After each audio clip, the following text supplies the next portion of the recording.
All right, everybody ready? All right, Ready. go team. We're gonna start letting people in.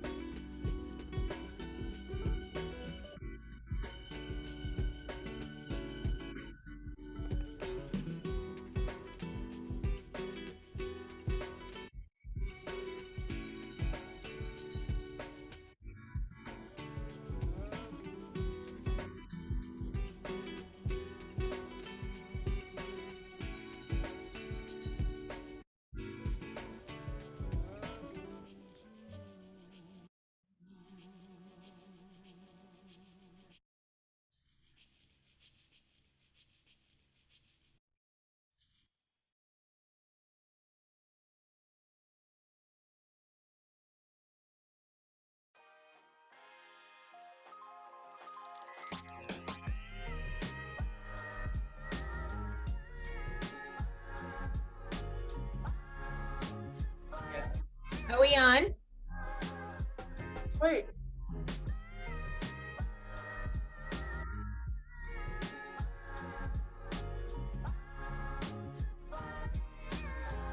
Y'all are ready. No, right Okay, now. ready? Wait, yeah.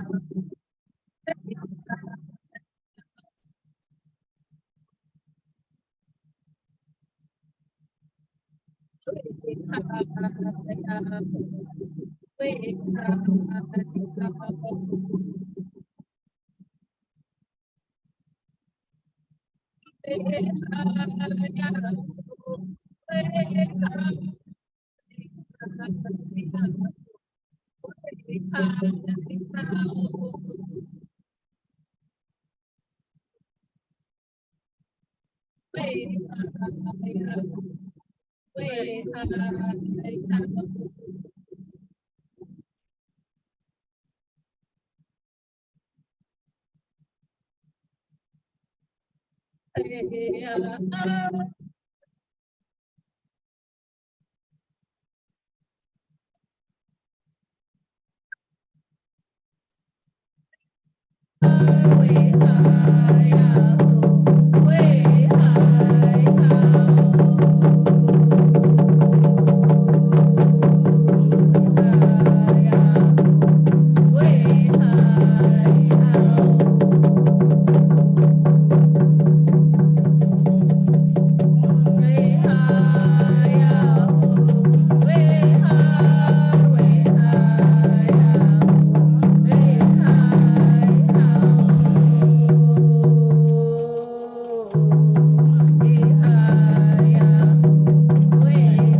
Okay, go ahead, go. Going shooting. Watala. Kuchhuitzach. Ispokpachtit. Uchchak. Kukenhi.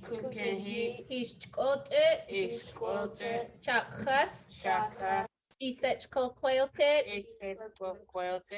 Ukhast. Hisachin Sukunatit. Chakku. In Texas Chin. Ukhast. Peace for Ustit. Read it in some check. Give us once again the smarts, and may you help us in our work. May our speaking be good and our understanding good. May our word be honest from our heart. Okay, go ahead. What? Friendship is a priceless gift. It cannot be bought or sold, but its value is far greater than a mountain made of gold. For gold is cold and lifeless. It can neither see nor hear, and in the time of trouble it is powerless to cheer. It has no ears to listen, nor heart to understand. It cannot bring you comfort or reach out a helping hand. So when you ask for God a gift, be thankful if he sends not diamonds, pearls, or but the love of real true friends. Why? And try squeeze watch. That's quick. And try squeeze kick him his up. And try to squeeze the top down. We are at Pascal Sherman Indian School, and I am the language teacher, one of the language teachers. I've been up here for a couple years, and the mission of the Pascal Sherman Indian School is to create leaders of our language, culture, and protectors of our land. And one of the things that these students are learning about is prayer, spirituality, and stories. We call it chaptiques. And they hold the memory, the laws, and the teachings, philosophies, and historical content that we have from being from this land. And so these are young people who have been at Pascal Sherman for a big chunk of their life. And they've been learning language and started learning to drum. And I really liked Statucum's poem, that's Linda on the slide, because she's really talking from her own perspective of what it's like to be young and the thing that is most valuable to her, which is not any type of wealth that is known to dominant society, it's the people around her. And that's one of the things that we're trying to get across with our language, is that it's a connection. It's a connection to the people around you. It's a connection to your land. It's a connection to the past, and it's being rooted right in the future, right in where you are. Like all time is happening at once. And so these kids are connected to all that, and having friends and having positive people around you is really what helps a young person and to overcome any type of adversity that they might face. And so it's really awesome to be up here and to get to drum and sing. That song has a meaning, and that song is something that we've been learning every single day. That song is telling us that we are one with the land. And when we sing that song, we honor that. We honor all the things that we are a part of, the plants, the animals, the tree, all those things. When we hurt, they hurt. So they feel what we feel. Anything that we feel, the land feels it. All those things, plants, animal, all of it.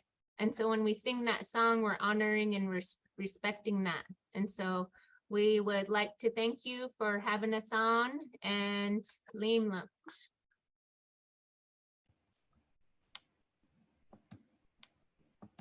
Wow, thank you, Pascal Sherman Indian School. And thank you to the amazing FIRE organization that partners and supports this good work and partners with you. What a powerful opening and sharing of a beautiful, strong culture. I'm reminded of the resilience and perseverance of culture and how important it is for our young people to hold tight to it. So thank you, Monique, for being such an instrumental, caring adult in their lives. Thank you, young ones, for sharing your gifts and your voice, for keeping it real about how it goes on for you today. You got to fight for your now and your next generation. And what better way to do that but through the youth development field. So my name's Farron Johnson. I'm your MC today. I'm the Strategy and Partnerships Director for Schools Out Washington. I'm an advocate to the core for life-changing and legacy work of youth development and the importance of quality equitable, accessible, and culturally responsive expanded learning opportunities that happen off campus, on campus, that provide mentorship, that wrap around with services before school, during lunchtime, after school, and summer. So having grown up in foster care, y'all, and trying to figure out who I was and where I belong, this work we call youth development saved my life. And we're here today to not only build awareness about the movement that will support this very important field as a professional space, but it needs its own dedicated funding and infrastructure. So we're going to talk a little bit about that. We want to make sure that our providers and our young people have what they need to do what they need to do to bring quality and not be an afterthought, right? Not being asked to do more with less. So it is my pleasure. I see that we have a special guest in the space with us today, Senator Wilson. And so she's going to come in and share a little bit about why she's passionate about this. She's the sponsoring legislator for our 1386 and 5601 bill. She comes from the 30th Legislative District in South King County. She has been a provider, she's been an administrator, she's been a school board member, a senator, and a parent. So she's a strong champion for children, youth, and families. So she knows from the ground up and from up to the ground. She listens and activates any way she can to support those who are supporting youth. She currently serves as the chair of the Senate Human Services Committee. She's the vice chair of the Senate Early Learning and K-12. This woman is busy. We are honored to have you, Senator Claire, in the space. Will you guys please join me in welcoming Senator Claire to the space? Thank you so much, Farron. I see lots of friends on here. Some I haven't seen for a while, but this is always one of my favorite places to be because I feel like I'm coming home. So the first thing I want to say is welcome to Youth Development Advocacy Week, and I am so glad that you're here. Folks in our space in the legislature need to know how important youth programming is. And I say we're the only place in the world where you got to do the wrong thing to get what you need to do it right. And if we actually supported young people and families from the very beginning, we wouldn't be in the situation that we're in. As Farron said, I've been working with kids, with youth, with children, with families, my whole career, whether it's inside a nonprofit, a CBO, whether it was a teacher in Tacoma, whether it was in a system as an administrator, whether it was a school board director, or whether now it's that I'm in the legislature making a difference, because you don't have to convince me. All you got to do is tell me what we need to do to make the changes I've been trying to make for, the last 40 some years, which will give you a clue about how old I am. We know that our young people are seeing challenging and unprecedented times, and they've gone through what none of us have ever been through before, something called a pandemic. And we knew kids needed support, needed resources, and needed everything pre-pandemic. And we now know more than ever before those needs are greater than even they were. And that means supportive spaces, that means supportive adults, that means supportive peers, and that means resources, and that means money. And I'll say that youth development and youth leadership is kind of where I learned how to be what I am today. And if somebody were to ask me what I did or how I got involved in being a legislator, I would say it was probably when I was a brownie is where I did my first leadership and where I first learned how to work in a group and be with other people that maybe were different than I. But I also know we had some times where we were, some of you might have been latchkey kids where you wore the key around your neck, right? And that everybody in your neighborhood knew you went home by yourself. But nonetheless, you went home by yourself.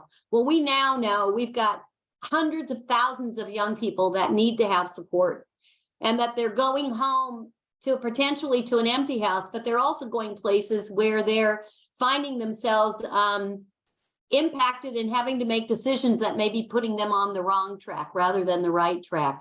And programs and supports that were available in the past were really only programs for folks in poverty. And we know now that everybody needs support. Everybody needs support.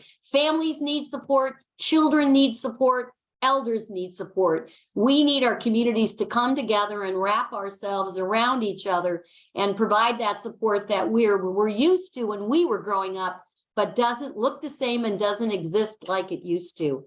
So what you do is so key. in creating those safe spaces and the places outside of the school day and outside of the school time that are critically important for our young people. I am thrilled to champion 5601, which was the Senate bill that Farron talked about, creating youth development programming and an office in the Department of Commerce. And we heard that bill in committee today and had great testimony in support of that. It's going to be really important that people understand how important investments in young people are. And I think people believe that all happens in K-12 and at OSPI.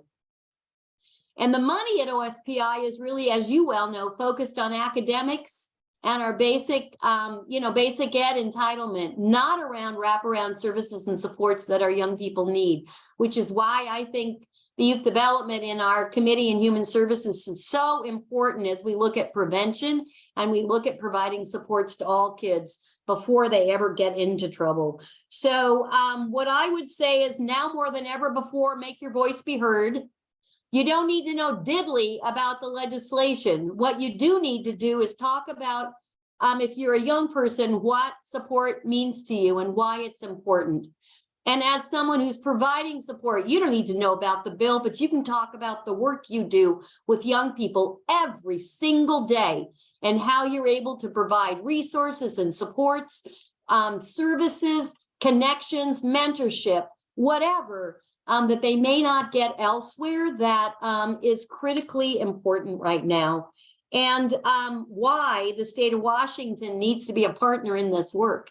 Just like in the world of early learning, programs that are nonprofit and CBO, community-based, organization-based, live in communities, and they're very informal, and they weave together every bit of support they can get. And you go to bed every night and wonder how you're going to run your program tomorrow. Very different than an institution that's a brick and mortar that says, come.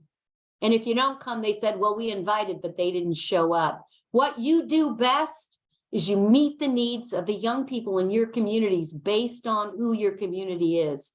And that's what's critically important and what you need to share, regardless of where you live, whether you've got big programs, little programs, big schools or little schools, you have kids and families that need you. And our legislators need to understand that and need to know we need to fund that if we want kids to not only be successful in school, but be successful leaders in life as well. And so what I'm just going to say is thank you for everything you do every day. Please use your voice as you're here the next few days to talk about access, to talk about ownership, and to talk about voice and how important these programs are for our young people. And just thank you for what you do to help with prevention and helping our kids every single day. I know every day we wonder, some days are worse than others, but we don't necessarily know the impact we have. And I hope all of you have an opportunity at some point in time to have a young person come back to you to tell you what they couldn't tell you when they were in your room, and that's the difference you've made for them. So I just want to thank you for that. Thank you for all you do. Have a great rest of your week and go talk up youth development and youth leadership and why it's important. Thank you so much. Thank you so much, Senator Wilson. We appreciate you. Thank you for leaning in and applying pressure to inform those who make policy how important it is to have all eyes on our young people and those who serve them right now. There's no way we can move this work without your strong support. So we absolutely appreciate you. I just want to take this opportunity. We're going to get ready to introduce a fabulous young woman who I've had the opportunity to mentor over the last couple of years. She's a senior at Bellarmine High School in Tacoma. She sits under the hub of Seeds of Peace, and Seeds of Peace is a really cool youth advocacy and activism program that brings in young people from across the state, from across the counties to come in and talk about issues, but to also activate about issues as well. So anything like social justice, anything around youth homelessness, anything around safe spaces for our young people to gather and talk, Seeds of Peace holds that. And I had the opportunity to work with this young lady, and she's a powerhouse. And so when it comes down to youth activism and how policy and laws affect it, she's coming here today to share how how important it is to be able to sit in this space as a young person and what she needs and what she's been able to get plugging into youth development programs. So without further wait, please meet my girl, Chloe Mao. Hello, everyone. First off, I'd like to apologize if at any point at this, my video glitches out. My internet is very unstable sometimes, especially for online meetings. So just wanted to kind of preface that before I begin. But thank you for that introduction, Ms. Farron. I'm so excited to be here. So with that, hello, students, legislators, activists, and all those with us today. My name is Chloe Mao. I'm currently 17 years old, a senior attending Bellman Preparatory. So as we come together today, albeit virtually, I am beyond honored to present a youth voice within this important rally. I'm excited to present not only my personal engagement in our city's social and emotional learning development, but I am excited to be here in support of HB 1386 and SB 5601 in Washington State Legislature. A little bit about me and my work within my city, as well as under Ms. Farron, under her mentorship. In this past year, I found myself on a project that took my interest in policymaking to new heights. About a little over a year ago, I became a core team leader on a new initiative named Project Teens Across Tacoma, which is powered by Seeds of Peace, which is an organization that brings youth together to activate and advocate around issues that affect youth and community in Tacoma and Pierce County. I personally had no clue that in less than a year, I would create hundreds of food baskets for McKinney-Vento families facing homelessness. I helped host a panel session at Tacoma's Charting Our Future conference, which occurs on an annual basis. And we were even interviewed on a local radio station on what youth are basically demanding from the adults today. Project Teens Across Tacoma is a completely for youth, by youth initiative that carved out their own footsteps to be in the same room with mayors and senators alike. Through this shaping opportunity that really allowed for real firsthand change, it opened my eyes up to the true reality that is the power of youth and honestly the people around in Tacoma and the greater Pierce County, and being able to collaborate with everyone and kind of have a space where we're able to make basically visions become reality. It really opened my eyes up to the true reality that is the power of youth. So in myself grew a sense of belonging as I saw our invitations bring politically powerful individuals to be in a place where all of our voices fell on listening ears. And I'll provide a little bit of insight at one of our community events. So at one of our events, Project Teens Across Tacoma self-organized a healing circle in response to recent tragedies involving rampant gun violence in the city. And what was unique and daringly different with our event was the idea to invite adults from the community into the space. However, we arranged the room to make it so that the adults sat on the outside of the circle surrounding us, the youth. So as we sat in the middle, it would be us talking and voicing our sentiments on current state of affairs, demonstrating something astoundingly powerful, that it would be about time youth would be the ones speaking and the ones listened to. And at this healing circle, we questioned and we addressed the onerous concept of responsibility to elevate youth beyond discussions and frustrations. Even at one point of the conversation, however, I heard an unsuspecting ping go off in the room. And it turned out it was an alert from one of our phones announcing an active shooter investigation in the nearby neighborhood, a timely notification reminding us the scale of the issue we were discussing at hand. So on a broader scale, as unrelenting our attitudes of change at Project HAT were, our voices echoed to new heights. And this project has been my catalyst to continue the facilitation of diplomatic discussions and amendments of polarizations. We are a project devoted to conversations that may be difficult or dichotomous in nature, but crucial to the betterment of the whole. And it is through this project and the impassioned youth that serve within it that I challenge and I ask that resources continue to be reallocated and circulated to the communities that most need it. Without the proper support of this here state government, things like social and emotional learning projects, out of school initiatives, and projects just like Teens Across Tacoma, they would all come to a standstill and cease to exist. So I'm here today to promote and prompt sustainable, less restrictive, continuous funding braided with the public's patronage, because it is within the due process of a youth cognizant system that allows it for it to truly work for its constituents. And for today, on the two bills that we are advocating for, in SB 5601, which is a comprehensive expansion of HB 1386, This bill recognizes in Section 1 that 64% of parents in this state reported after-school programs are starkly inaccessible and monetarily unfeasible for their family. And this is a staggering 25% uptick from a 24% of 2014 report of 39%. And although I am grateful for what educational and co-curricular out-of-school opportunities I have had the privilege of being involved in, it is impossible for me to not recognize the plethora of other students just like me across the state and beyond who lack that same opportunity I have had. So SB 5601 is the step in the right direction to renounce inaccessibility and disproportionality. So to address and resolve this, SB 5601 creates a grant program to fund youth development projects across all facets of liberal arts and STEM education.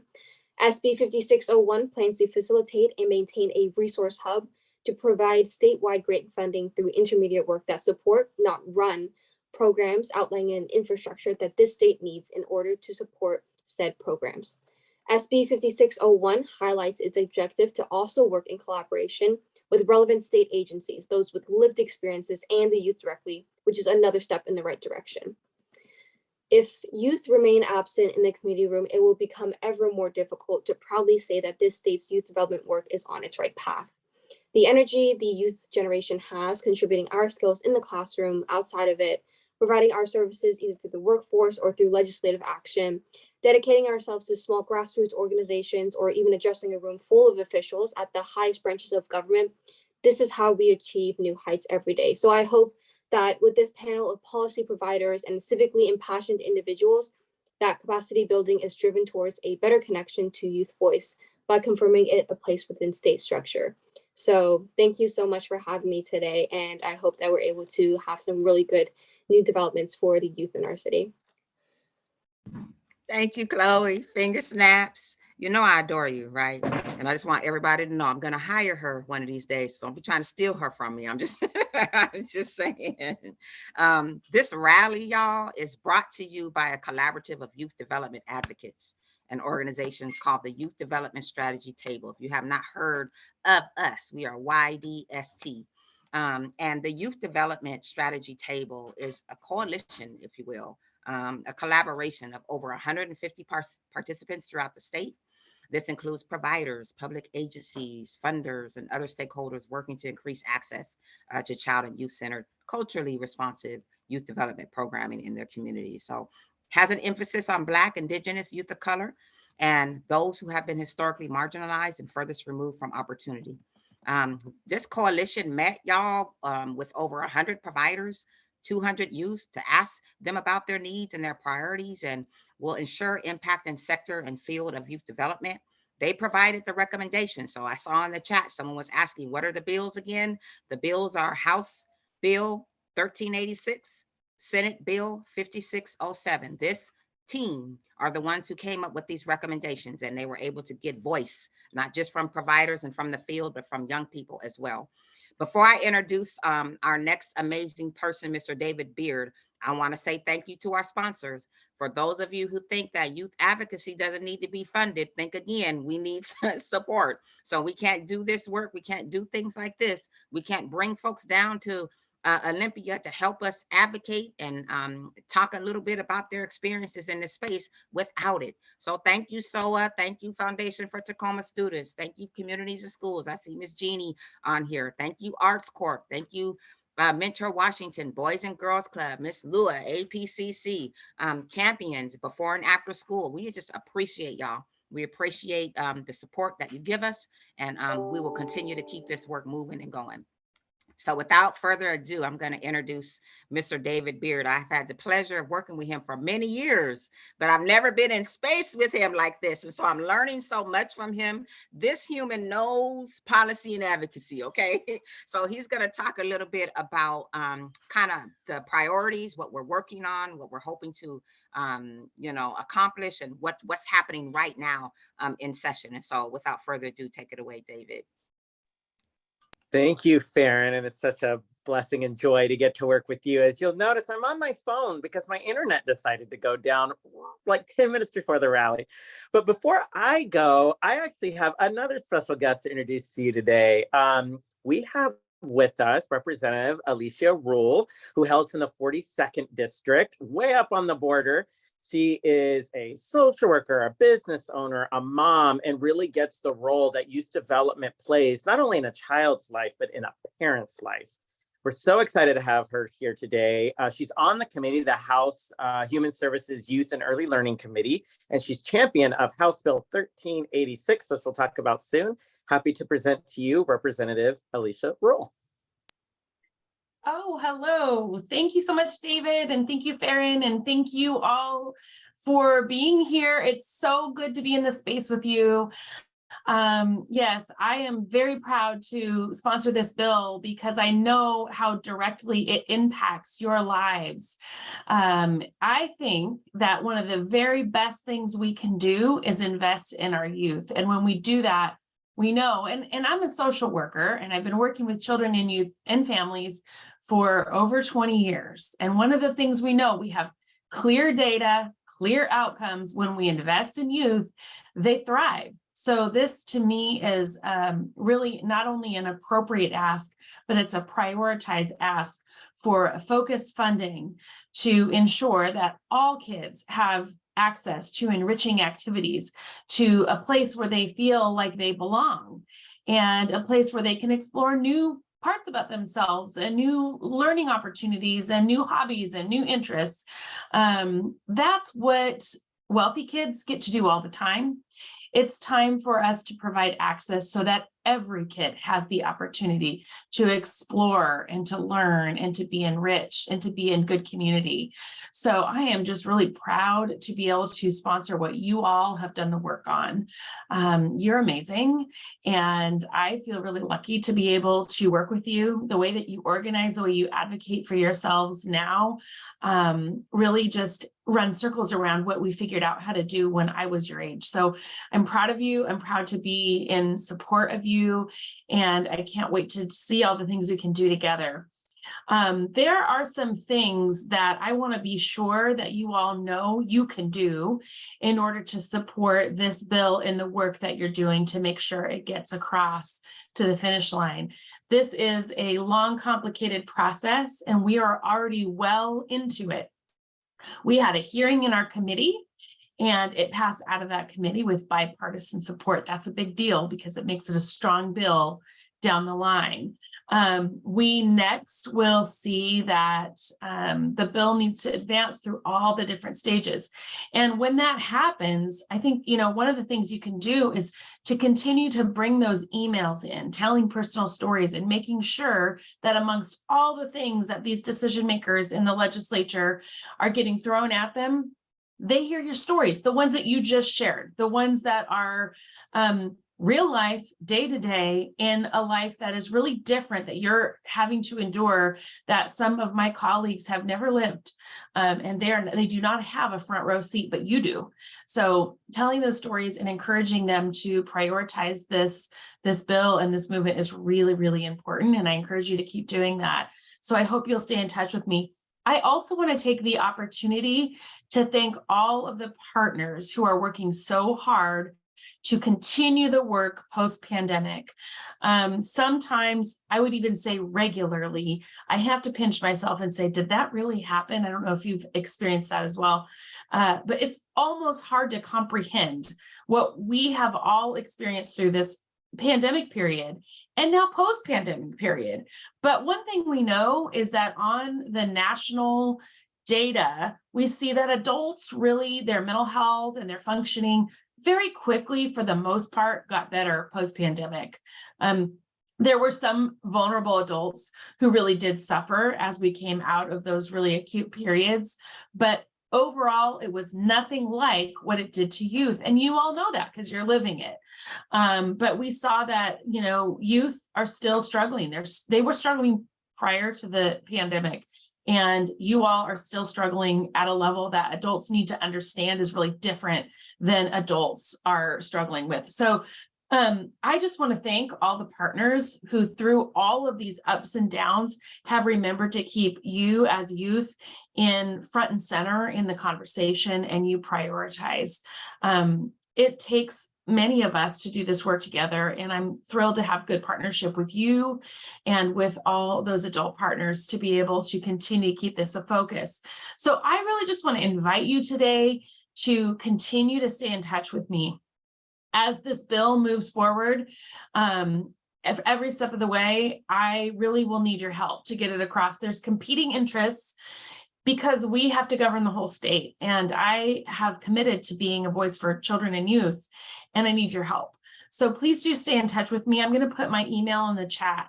And as this bill moves through all these different phases, it'd be great if you could just send a bunch of emails to these folks to say, hey, this is something you cannot lose track of. This is important. I know we don't have the kind of budget that we had during the crisis where we're getting federal funding for a lot of these programs, but it means we go home into non-enriching activities. And we know we want to go where we belong and where we thrive and where we're safe. Please fund these activities. So really could use your partnership on that. Thank you all for having me here today. It's been such a pleasure. You're such leaders. It's just great to be able to listen to you and hear, really hope for the future. I feel so hopeful when I hear all the work that you're doing with each other, for each other, and for our next generations. So looking forward to hearing from you and working with you and supporting your work along the way. Thank you again.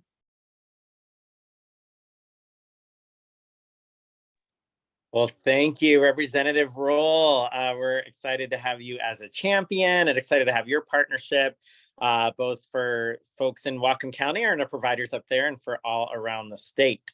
So I am going to talk, oops, it says that can you hear me okay? All right. So sorry, I'm doing this on my phone, so I'm like toggling back and forth, just like providers have to do every freaking day, where I know you all have to change what you're doing on a dime and deal with a crisis or an issue. And so, hey, it's not so bad if we have to do that online.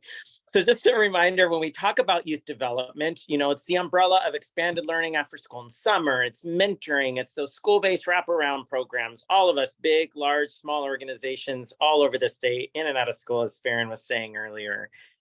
Next slide.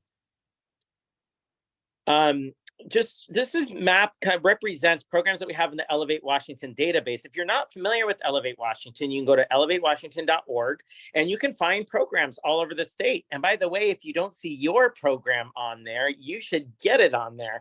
And this just gives you, it overlays with where there are high rates of childhood poverty and where you see programs. And every dot there represents one program. It might be a program of 100 kids or it might be a program of 10 kids.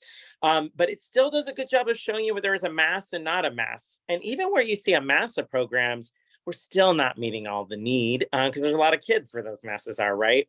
But this just gives you a little bit of an idea of where programs are. Next slide.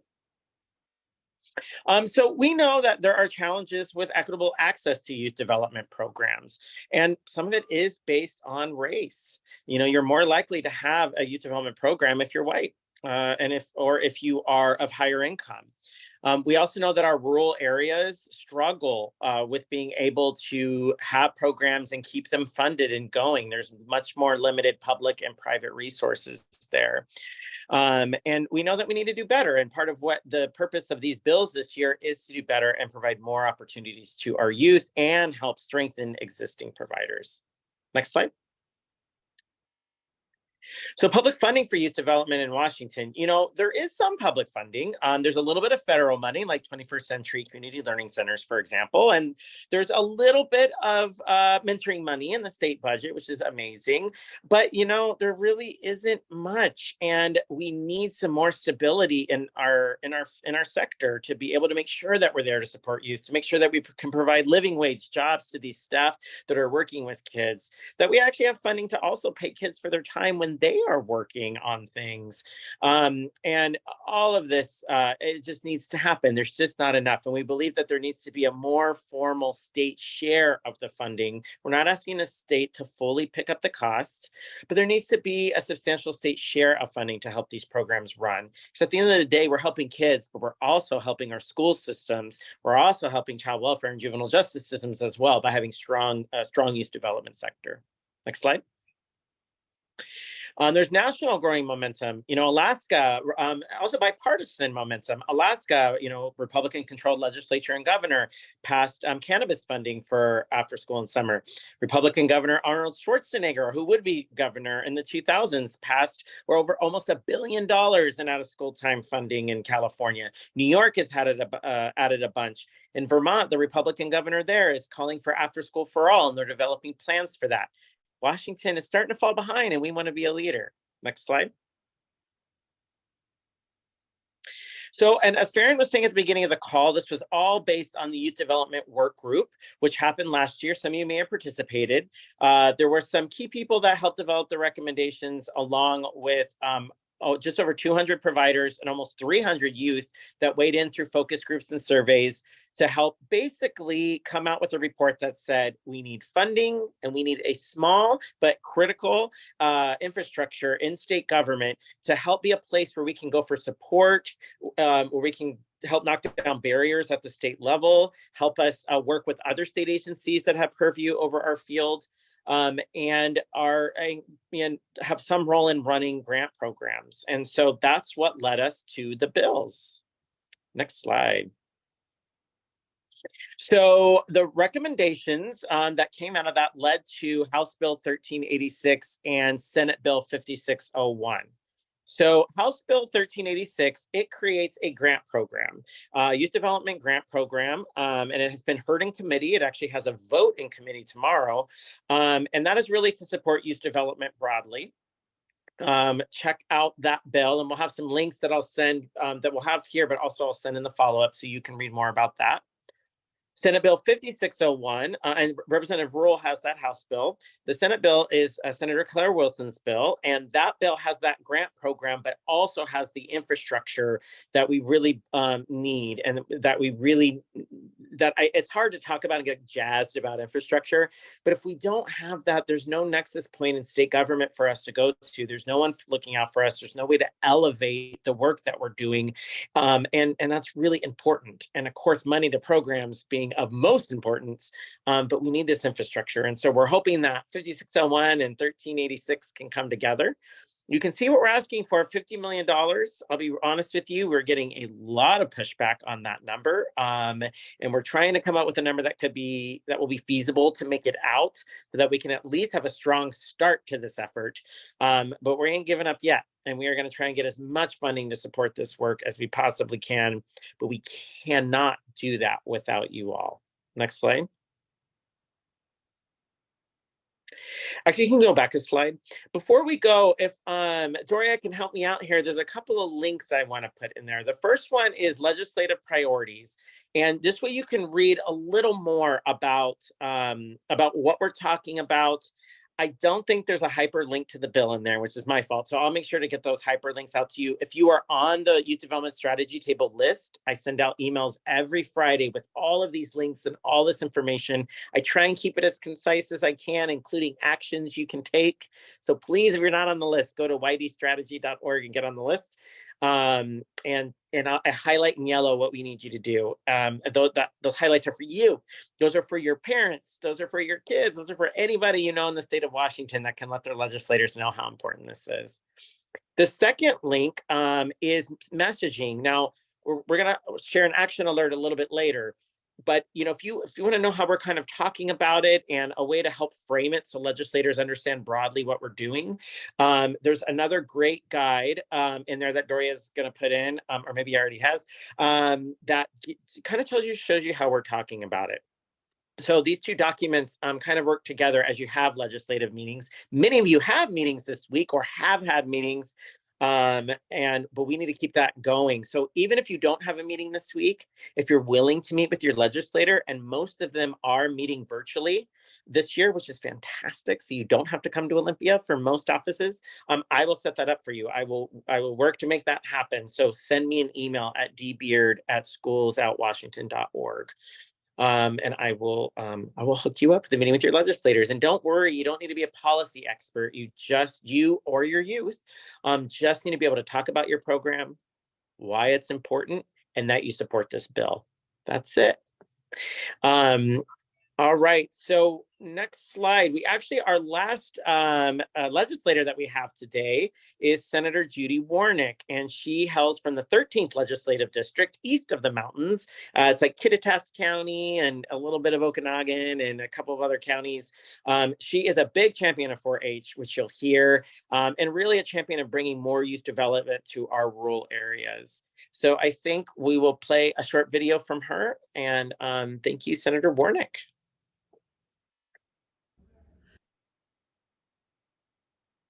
Hello, I'm Judy Warnick. I'm the senator for District 13, which includes Grant County, Kittitas County, and Yakima County. Those counties are primarily rural in nature.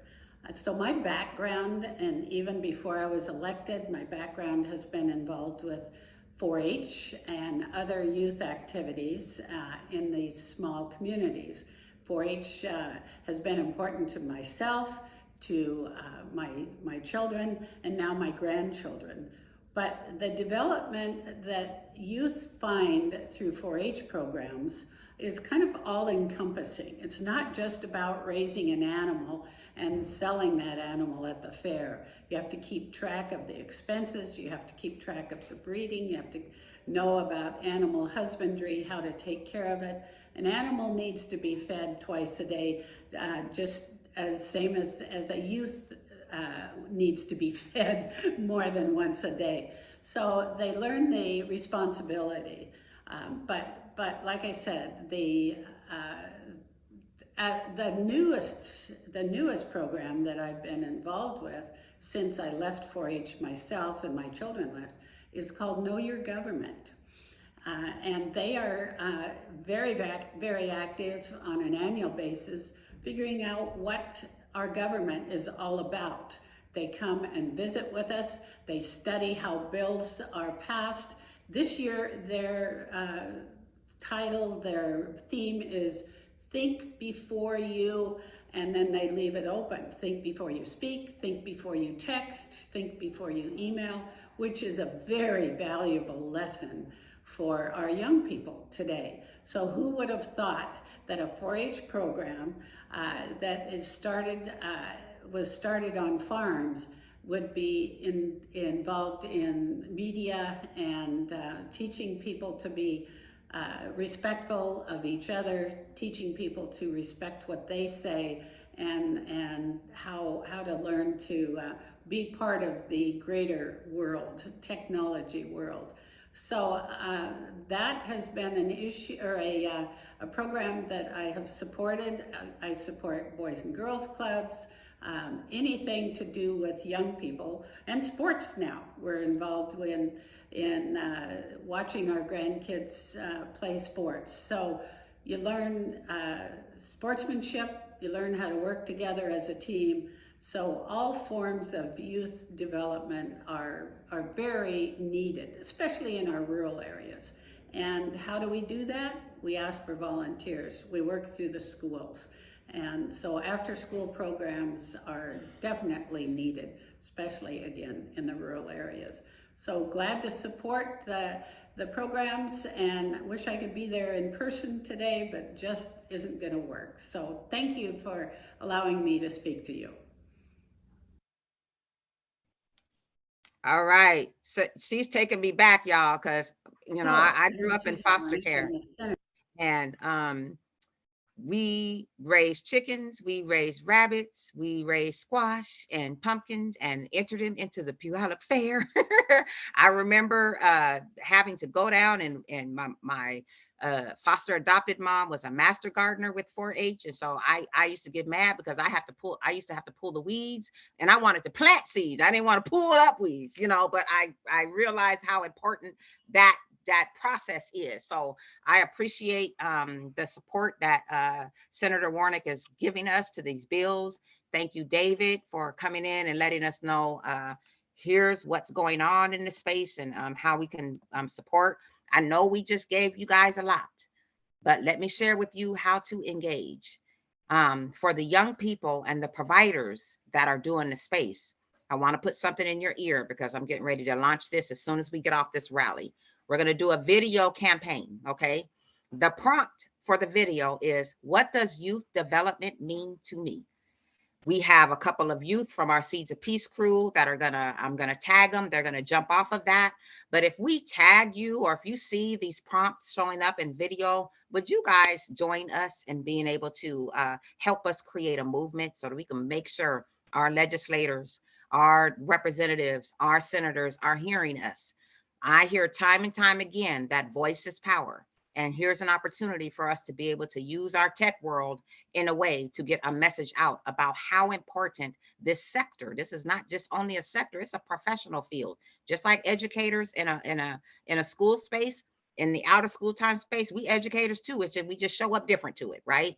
And so there's lots of ways that you can engage. That's going to be one. We're going to get that jumped off here after we get off the rally. But you can meet with your legislators. You can reach out to David. Like he said before, he's going to help set up some meetings if you guys want to come in and come down to Olympia and come support during Advocacy Week. You can email your legislators, tell your legislators to support these two bills, so critical. You can share your stories and action alerts. Daria's going to put it in the chat there so that you guys can pull that link up and see what are some of the steps to engage and to be able to share and be a part of some of the action alerts. You could also attend some of our YDST biweekly legislative updates and webinars. So just jump in there and just stay in the know, at least, you know, about what's going on. And like Senator Warnick and Senator Rule and everyone has said, like, help us push these bills to the finish line.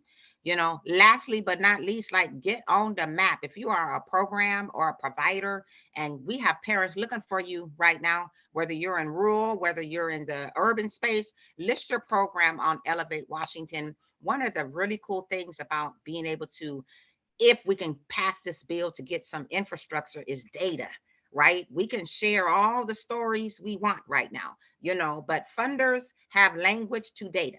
And this is going to help us be able to give some concrete, real, clean data around where programs are showing up, who we're serving, where the impacts are, where the gaps are. It's not always punitive, right? Like, we got to show like the good stuff that's happening, but we also got to talk about things that are gaps, and we need to get resources too. So if you want to continue to support this work, we appreciate it. We'll send out more links, you know, around how you guys can get engaged. There are some young people on this space right now. I want to just thank you for coming in and leaning in, and thank you for, you know, hearing my text and getting my text and saying, okay, Ms. Farron, we're going to jump on and just hear what's going on. But we really need your voice so much. We need provider voice. It's important for you to be able to do what you need to do, and not for less right now. So without, you know, I don't know, David, you might want to hop back on and say a few things, you know, around anything that I might be missing. But we just want to appreciate all of you guys for joining us for this rally. You know, we're using the hashtag Let's Go right now. You know, this is a long session, so we got to get in here and get in front of some folks and talk about this work and see how we can ensure that we have a sustainable space, infrastructure, funding. I don't care if you're a grassroots, I don't care if you're a grandma, want to teach kids how to knit. It is very important to be able to have access, and our young people to have access to these programs. It helps them become and journey in their life. And there's so many life testimonies that speak to that. So I will pass it back to David, and we just want to appreciate all of you guys for being here. Yes, thank you all so much. So click on those links. If you only do one thing, that email to legislators, that's the most important thing you can do. If you have a few more minutes, reach out to me to set up a meeting with your legislators. And then finally, read those Friday emails. And then when we tell you to take action, I promise you it takes like just a few minutes. Big thanks, as Farron was saying, well, big thanks to Farron for her amazing work at SOA, but also everything she's done in her community in Pierce County is unbelievable. And big thanks to SOA for powering YDST and all of our YDST partners, for providers and youth, for everything you do, and our amazing sponsors that made this, not just this happen, but made so many things happen, including we're able to stipend youth that come to give their testimony and come to Olympia and those things. And if it wasn't for these sponsors, we wouldn't be able to do that. So let's go, let's make this happen. Fun youth development, and we will see you all soon. Woohoo! Bye, thank you. Bye, guys. Do we have DJ Ben in the space? Thank you.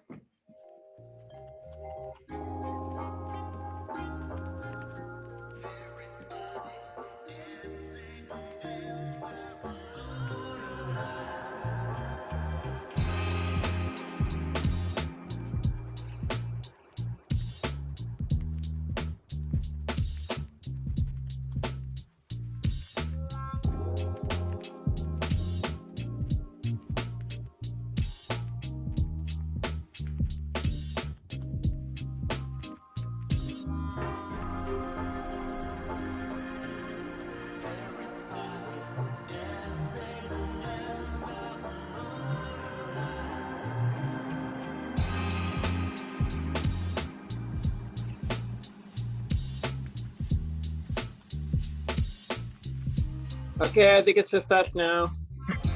Yay. I was like, are folks gonna sign off? Yeah.